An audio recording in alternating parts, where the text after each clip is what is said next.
Next, we're going to have Representative O'Day, followed by Rep. Farrar. Thank you, Madam Chair. Good afternoon, Mr. Chapman.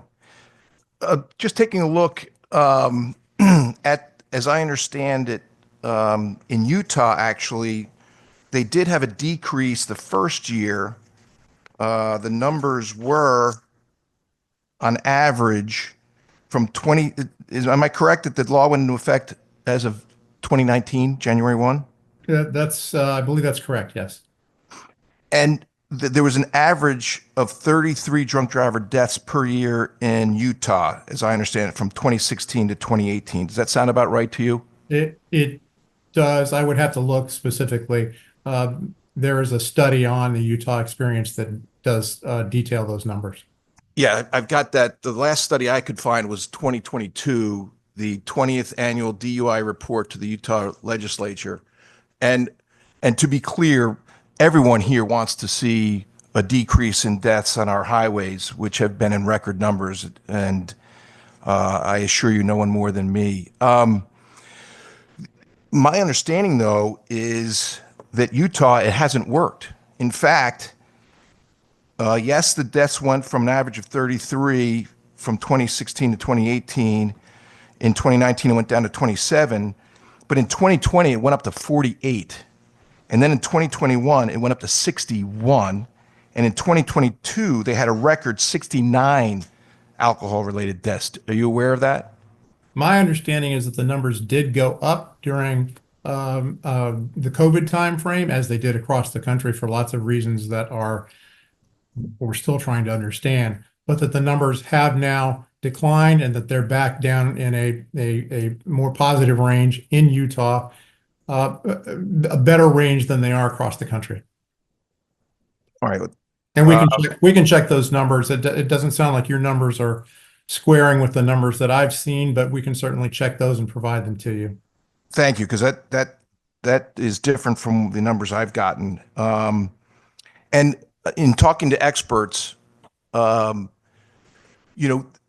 from 0.08 to 0.0, or I'm sorry, from 0.05 to 0.04. So 0.04 is pilots are allowed to fly with a BAC of 0.04, correct?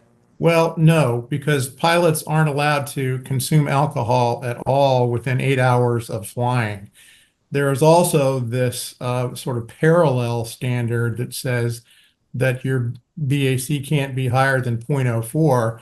But if you have complied with the rule that says you can't consume alcohol within 8 hours, there's no way you're going to have a 0.04 at the time you get behind the controls. So if the federal regs say you have to, I stand corrected, it's 0.04 or higher is you're not allowed to have. But pilots, as long as their blood alcohol is less than 0.04, they're not breaking the law. Is that? No, that's not correct. If they have consumed alcohol within 8 hours, they are breaking the federal regulation. They're in violation of the federal regulations. If you have complied with that regulation and have abstained from consuming alcohol within 8 hours of flying, there's no way you're going to have a 0.04. It's a sort of odd anomaly in the law that they have the two standards, but the rule that really applies is the 8 hour. It's called the 8 hour from bottle to throttle rule. Pilots are required to abstain from alcohol within 8 hours of flying. I understand, but what does the law say about BAC content for a pilot? Yeah, there's this odd anomaly in the law that says that you can't have higher than a 0.04, but if you've complied with that 8 hour rule, there's no way that you could have a 0.04. If you show up with a 0.03, it's gonna indicate that you have violated the 8 hour rule, and that's gonna get you in trouble. So, the people I've talked to, experts in BAC content, differ with your opinion on as far as 8 hours eliminates all alcohol in your system. I think it depends on your size and weight. Wouldn't you agree? Well, it depends on your size and weight. I don't think you're going to have a 0.04 after 8 hours. And as far as I know I hear the good chair about police officers wanting this, and the officers that I've talked to are concerned that they can't tell the difference at looking at somebody between a .04 and a .05. Are you aware of the physical characteristics someone would display going from .04 to .05 if there's a real difference, at least for police officers able to detect? The point of this change in the law is that police officers would have the ability to administer a breathalyzer test on the road, essentially, and measure that specifically. So if you blow into it and you turn up a .05, you are then presumed to be impaired. You can be impaired below .05. It's not necessary for a police officer to distinguish visually between .04 and .05. They can still determine that you're impaired, but the .05 is essentially an evidentiary rule. You're presumed to be impaired at .05. Do you agree that the stat that I got was that 92.5%, according to the NTSB, of motor vehicle accidents in which BAC is involved, 92.5% of it is the BAC is .10 or higher. Is that your understanding as well? As I indicated, we still have a very big problem with crashes and fatalities involving high levels of alcohol. .05 is not the only tool. .05 is a very important tool, again, because it serves as a reminder and a deterrent. But we have other tools that we are advocating, including in-vehicle technology, to determine impairment, to essentially ensure that people with those high levels of blood alcohol concentration are not driving. I appreciate that. And I won't waste the time on here, but I did go through the NTSB's list of ways to the state's progress on implementing alcohol impaired driving recommendations.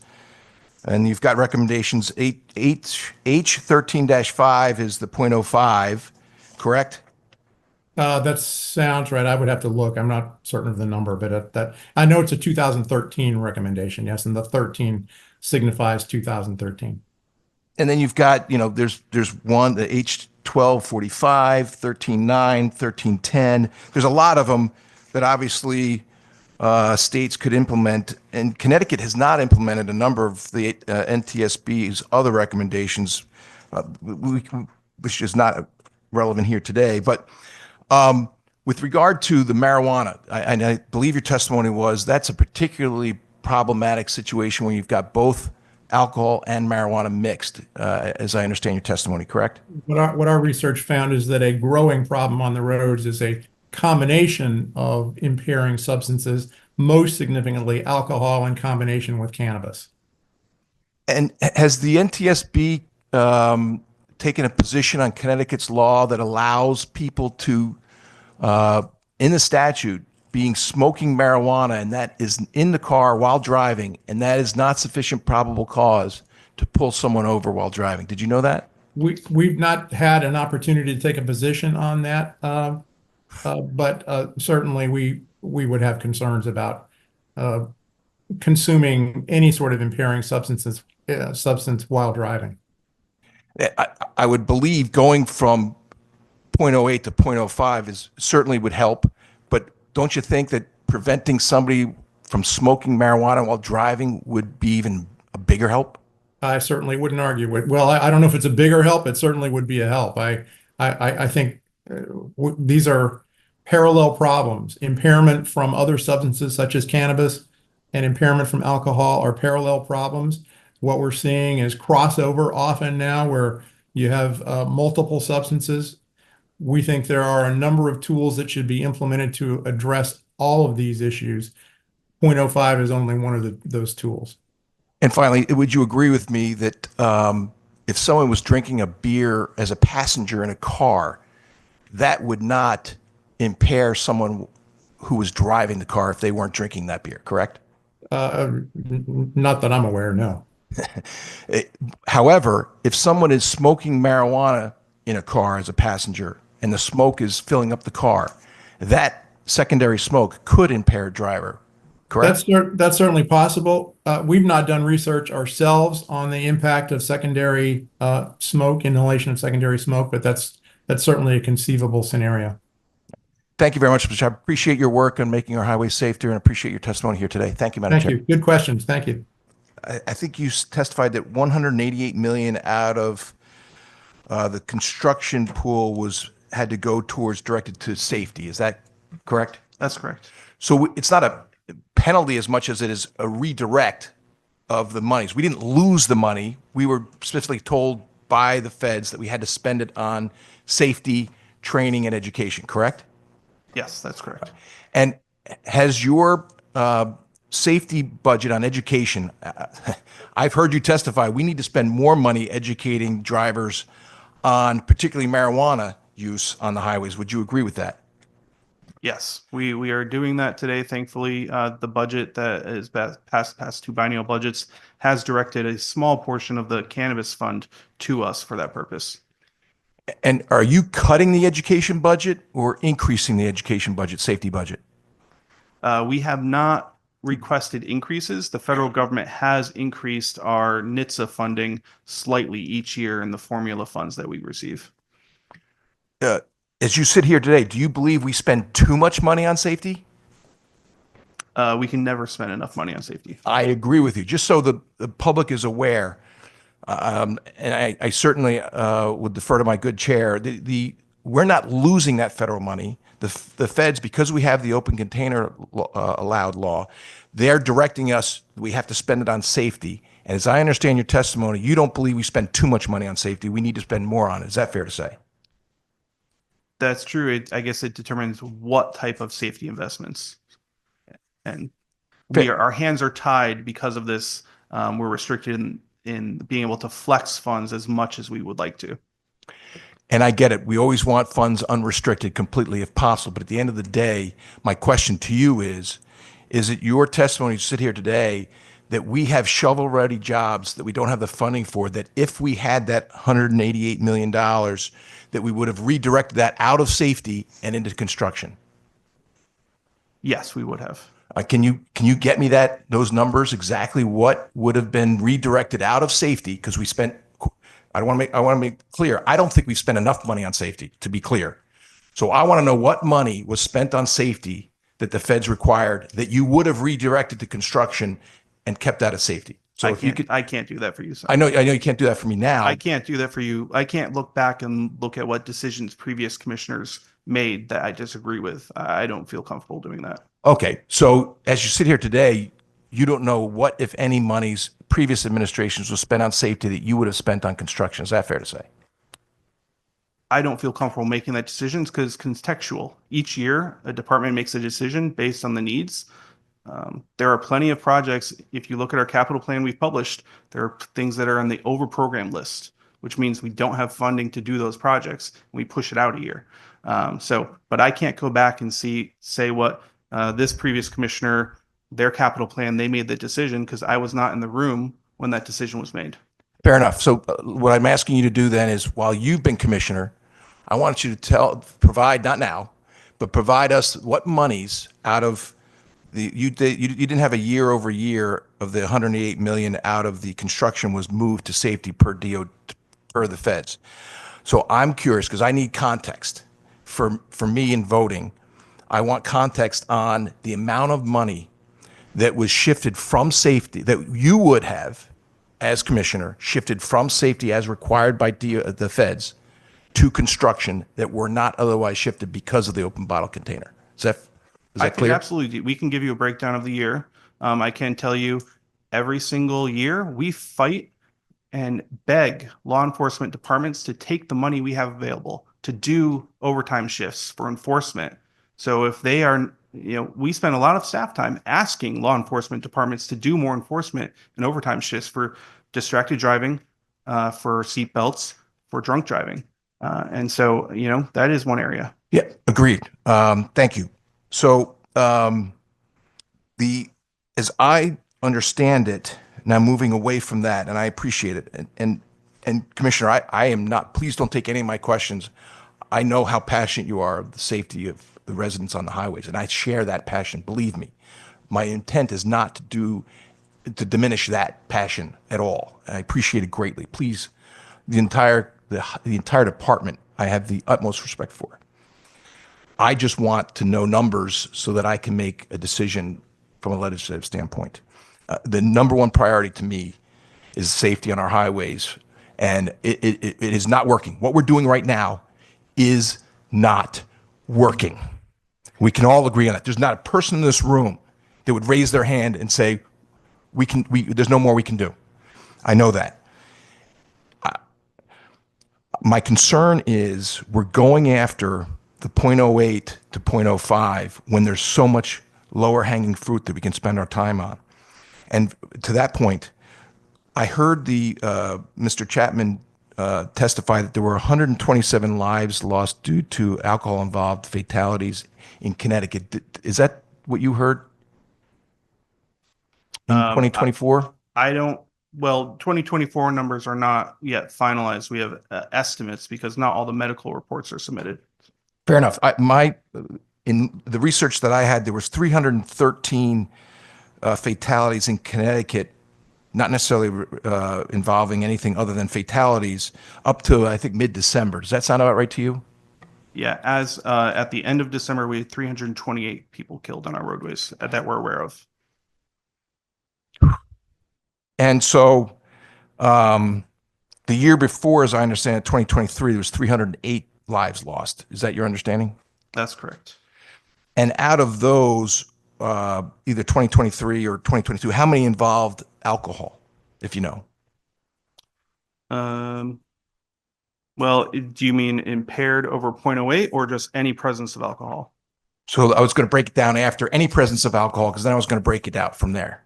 Yeah, so we have those numbers. We update that monthly. 2023 numbers show that no alcohol was detected in 45% of the fatal drivers. That's all the data we have. We don't have all the crashes because not every crash is tested, unfortunately. So I will say this is the problem with trying to discuss this issue is we don't have the information we need. Not everyone is being tested. And if we had more information, we'd be able to do more targeted safety measures. Well, and so therein lies where I'm going. In Utah, we've seen an uptick in even more than after the law was passed. There was an increase in fatalities, dramatically, quite frankly, which doesn't make sense to me, but there it is.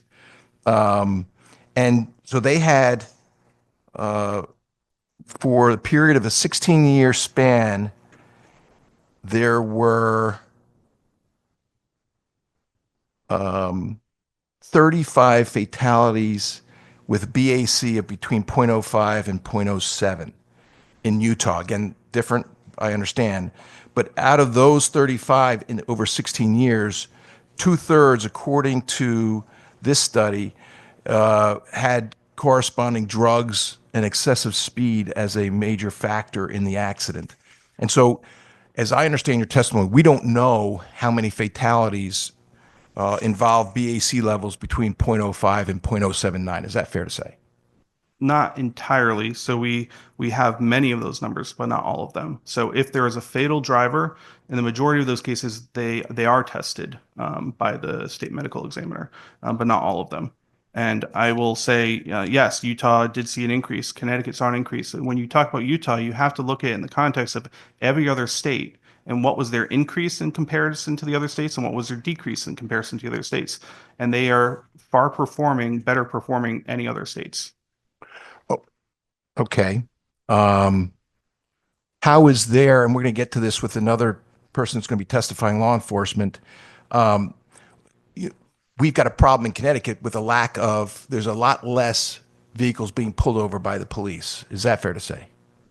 Yes, and I presented that to the committee last week. Yes. And in Utah, I understand as a comparative to other states, it had less of an increase.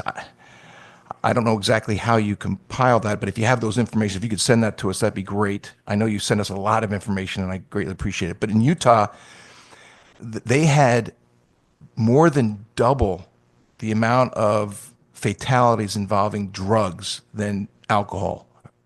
Is that consistent with your understanding of what Connecticut is like? No, Connecticut has very different toxicology profile. Okay. And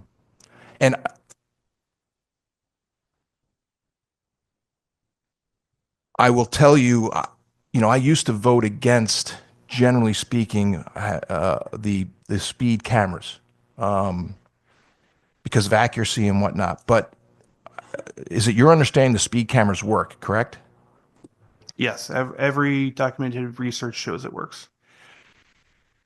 And so I'm here to tell you that I am 100% in favor of funding and increasing the number of speed cameras, particularly those around construction zones. So I appreciate your efforts on that. That to me, I was wrong to oppose it, and I am 100% in favor of it. Mike, and before I forget, the funding, as I understand, there's going to be an increase in speed cameras throughout the state of Connecticut, correct? Well, since the law became effective, we've only had 4 municipalities apply and 1 approved. So, but in the work zone speed camera program, the committee has or the legislature has authorized us to go up to 15 locations at one time maximum. So I don't think it will be a significant increase because it is a cost to the agency, and we'll be using federal funds to execute the program. So you won't be seeing them everywhere. Please, I mean, I don't know if you have the numbers now. What is the cost to get to that 15? Because I want to fund that tomorrow. Yeah, we can get that to you. We don't know. I mean, it's federal funds, so we're going to use federal funds to run the program.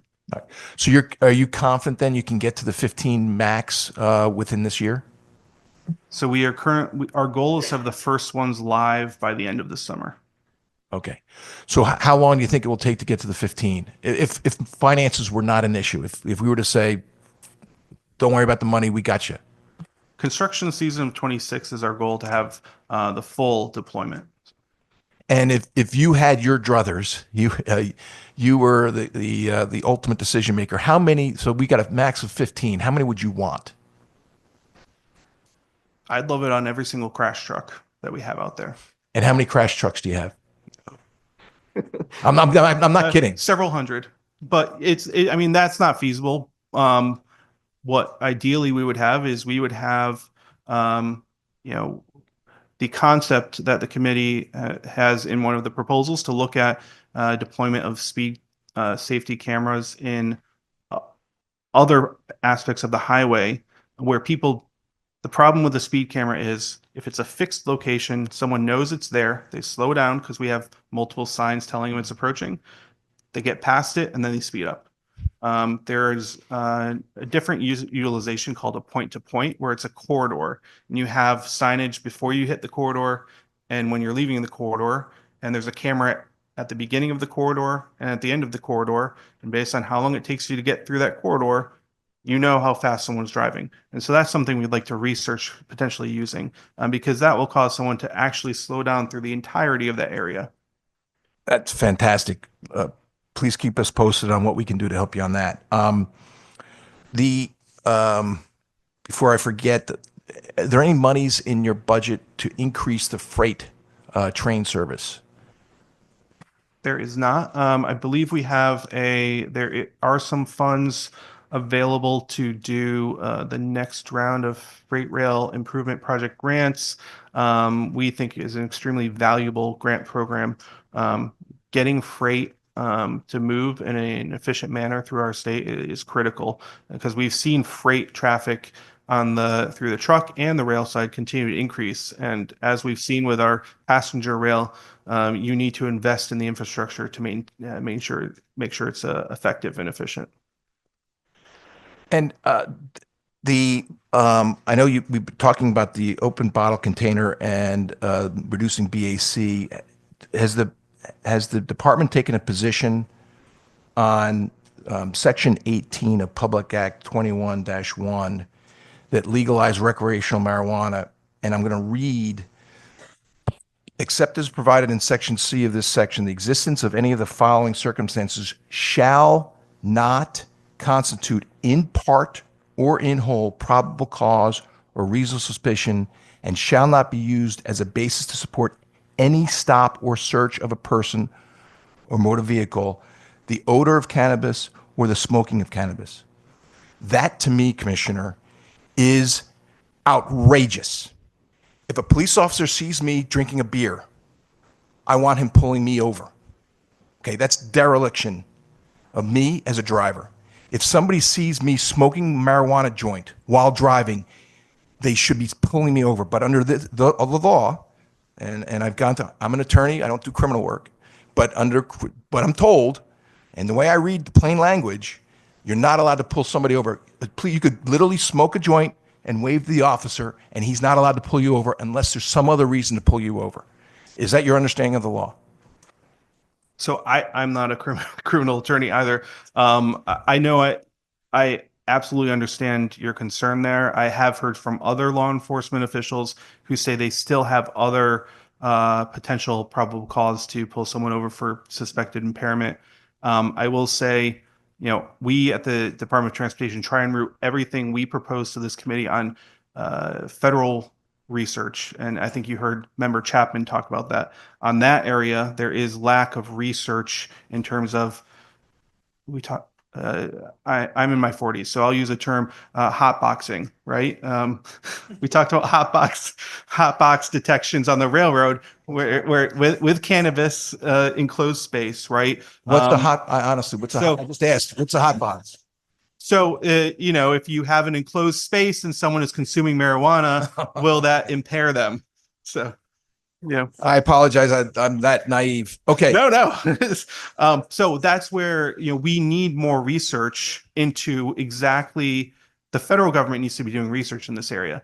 And Member Chapman is one of the NTSB board members. The chair of NTSB, Member Hamidi, has been very vocal. And I'd encourage anyone on this committee to go reach out to her. But she is now going around the country talking about the dangers of cannabis on our roadways.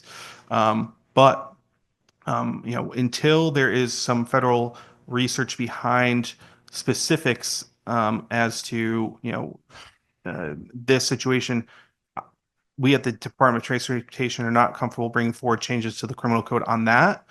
But I am very concerned by cannabis use on our roadways. Thank you. And look, you and I had an exchange, I don't know if it was a couple of years ago, and I just had it with Mr. Chapman, and it was, and again, it's not, I don't mean to make humor of the situation. In this job, there's very few times we can kind of try and laugh with one another, and this is a very sad day. So I please don't, and I know you're taking the spirit in the way I mean it, and I take you in the spirit, I know you mean it. But nobody on planet Earth has ever got intoxicated because somebody sitting in the passenger seat has drinking a beer. That's never happened and will never happen. However, I have a new term now, hot box. But I don't think you really need a study to know that if you're bellowing out of the car like Cheech and Chong out of a van, that the secondary smoke is getting you high. That's just not, it's common sense. So I greatly appreciate your efforts on everything that's going on. I wish the low-hanging fruit in this, to me, is this public act, this statute is outrageous to me. And so going from 0.08 to 0.05, I get it, because, well, if we go to 0.00, as long as we've got enforcement, right now we're lacking enforcement. And so until we know, Utah did the studies. They knew how many people, there were 16 deaths, or I'm sorry, there were 35 fatal accidents over 16 years involving 0.05 to 0.079, but the vast majority of those involved drugs and excessive speed. We don't even have those numbers here in Connecticut. So I hear you, but until we get those numbers, let's get rid of the pot in the cars. Let's increase enforcement. Let's get more money on these speed cameras. Let's do some things we know will stop the problem that we have right now. And I know you want to say something. Go ahead. No, I thank you, Representative Day, and I appreciate your focus on safety. We do have some numbers, so they're just not official. So we will get you the numbers we have. I have a chart in front of me showing by each year exactly how many people, fatal deceased drivers, if they were tested, what their BAC was, broken down by lumpings of that, and I will get you that. Thank you. And the I didn't get a chance to ask Mr. Chapman, but you understand the problem with some of the NTSB numbers are the BAC involved fatals could be a passenger or the decedent who wasn't necessarily the cause of the accident. The causative factors aren't necessarily the alcohol. It's that it exists. Is that fair to say? The numbers we use are deceased drivers. Okay. So that's why I've been very specific where if a driver is deceased, that we are more likely to actually have data from that situation. So that's what we use. Fair enough. And do your numbers have the BAC amounts? Yes, we do. Okay. Thank you. And how many of those are between 0.05 and 0.079? In what time frame? So like in 2021, there were 9. In 22, there were 5. In 23, there were 7. In 24, so far, we have 10. Between 0.05 and 0.079. And were there any other drugs or illegal substances in their system? We would have to go through and run that system. Unfortunately, and this is the problem with drugs, the presence of drugs doesn't indicate impairment. And that's why we need more data and we need more tools. And that's why we don't actually know what's occurring on the roadways. But the presence of drugs in your system, oftentimes in your urine, it's waste. It means it's already passed through your system. In the blood, you may not be impaired by it, and that's unfortunate. And talk about an old fuddy-duddy that I am. My understanding, my kids tell me, Dad, gummies are where kids are getting high now. And what tests do we have for gummies with THC? So it blood, right? would still appear. Yes, it would appear in your blood, and that's I know that's another issue on the agenda. Yes, so I won't get you there. But at the end of the day, there's a lot going on our roadways, and I don't think the 0.05 to 0.08 is going to make a dent, in my humble opinion. But again, I'm learning, so I appreciate your time and attention. Thank you, the chair. I'm going to go out on a limb and say you didn't forget any of the questions that you were going to ask. Maybe came up with a few more in between.